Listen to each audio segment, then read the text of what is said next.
Back to Vincennes, jeudi 18 janvier pour le quintet plus du jour.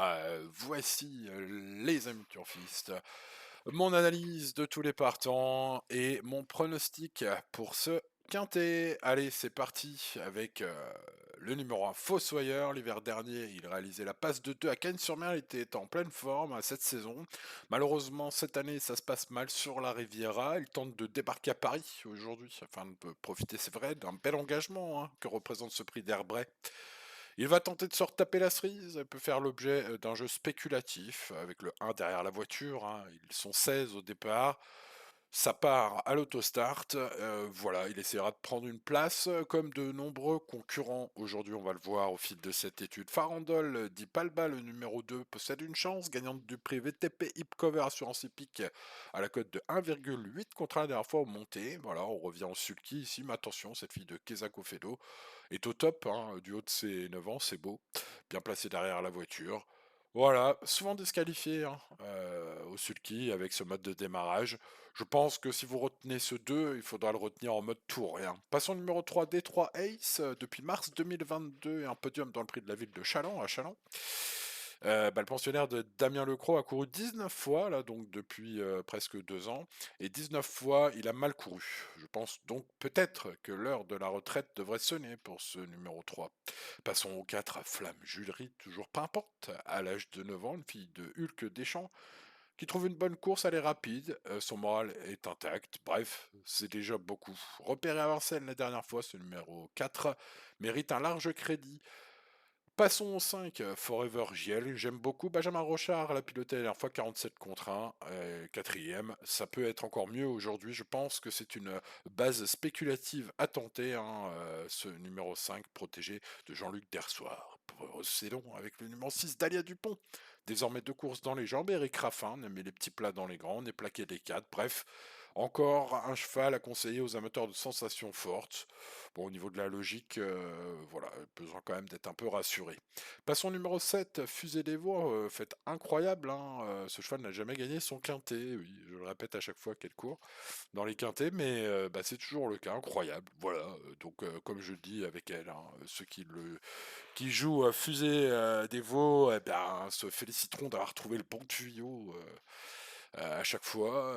Bon, la plupart du temps, ils oublieront de vous dire qu'ils ont perdu 5 fois à cause de mauvais parcours. Voilà. Donc ce cheval-là choisit pas les bons dos, fait pas les bons choix. Voilà. Alors ça vient forcément du cheval, ça peut pas venir d'autre chose. Les choix dans le parcours, évidemment. On va pas non plus se mettre à dos des professionnels de qualité. Passons au numéro 8, Zigouloud Dei Greppi. Il y a un an à Milan, ce cheval faisait afficher un très bon chrono sur les 2200 mètres de la piste italienne. Cela lui confère une chance de prendre une place à l'arrivée. C'est ce qu'espère son entraîneur, d'ailleurs, Monsieur Raspante. Sur ce numéro 8. Passons au numéro 9, Domino Dovrecy. Toutes les courses de ce pensionnaire de Gigi Gelpa, Junior Gelpa, sont excellentes depuis un an. La forme, la dernière fois, c'est top. Voilà, alors reste le 9 derrière la voiture à gérer, mais c'est une super chance. Passons au numéro 10, Last Winner, qui j'espère vous a fait plaisir la dernière fois. En tout cas, c'est imposé à 14 contre 1 sur le VIP. Bref, c'était de toute beauté devant Fidel Madrid qu'on retrouve aujourd'hui. Mal placé derrière la voiture. Voilà, il va falloir le bon parcours et un Nico Dent inspiré avec ce numéro 10. Moi, je vous le dis, je tente. J'aime beaucoup ce cheval, évidemment. J'aime beaucoup les chevaux qui m'ont fait beaucoup gagner. C'est le cas de Last Winner en Belgique il y a quelques temps grâce à un trio magnifique. C'était lors de son antépénultième sortie. Le coup d'après, c'était un pic 5, je vais tenter. Bon, c'était dur, ce jour-là, il y avait un lot. Donc du coup, j'ai pas perdu beaucoup.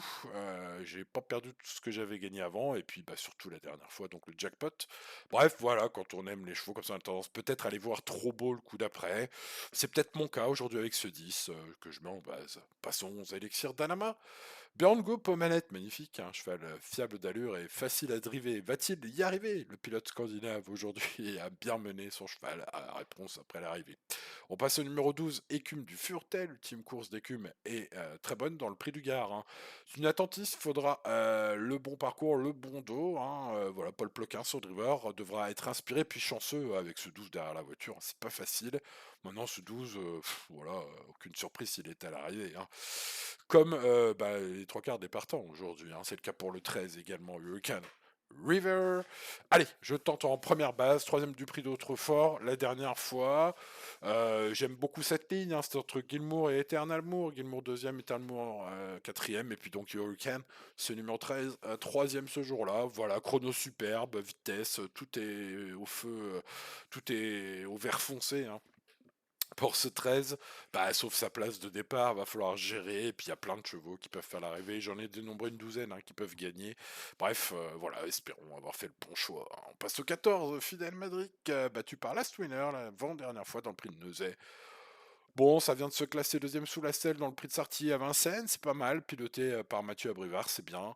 Bref, il faut probablement se méfier de ce 14, tout comme il faut se méfier du 15 Éditeur Laravel, un cheval qui vient de gagner à Cagnes, sur les 2150 mètres, pourquoi je l'ai préféré à d'autres, pour ce qui est des tocards. Pareil pour le 16 Zinco Top, que j'aime bien connu, hein, dans les quintés européens à Paris. Je trouve que le lot est peut-être un poil moins fort ce jeudi, quoique, voilà, vous l'avez compris, ils peuvent presque tous gagner, à part peut-être 3 ou 4 rayures que j'ai pu faire dans mon étude. Voilà, ils sont tous grosso merdo, la même chose de s'imposer aujourd'hui. Donc c'est très ouvert, l'indice de confiance est de 3 sur 10, hein, c'est un peu une course loterie ce jeudi. J'espère toutefois avoir, après avoir étudié des heures, hein, ce quintet, vous avoir trouvé quelques jolis coups à faire dans mon prono, dans mes préférés ou mes tocards. Voilà, les amis turfistes, bonne chance à vous, il en faudra, hein, pour ce jeudi. On là, on fera pas les malins. Si on touche, voilà, c'est qu'on aura eu de la chance. Et si on touche pas, c'est qu'on n'en aura pas eu. À demain pour de nouvelles aventures. N'oubliez pas le pouce sur la vidéo. Ciao, ciao.